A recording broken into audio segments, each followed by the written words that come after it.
Hi friends. ඉතින් අද අපි lectures වලට යන්න ලෑස්ති වෙලා ඉන්නේ. පොතටම වැස්ස.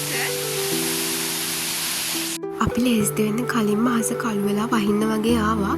ඒත් ඉතින් අපි වැඩි ගණන් ගත්තේ නැහැ. අද පැය ලෙක්චර් එකක් තමයි අපිට තියෙන්නේ. කොකටත් යනවා කියලා හිතාගෙන තමයි ලෑස්ති වුනේ. හැබැයි ලෑස්ති වෙලා ඉවරනාට පස්සේ හොඳටම වහින්න ගත්තා. ගොඩ වෙනවත් එක්ක ඉතින් මේ වැස්සේ අපි lectures වලට යන්නේ නැතුව ඉන්න තමයි හදන්නේ. වැස්ස වෙලාවට එළියට වෙලා බලන් ඉන්න මම හරිම කැමතියි. ඉතින් lectures වලට යන්න ලෑස්ති වුණා.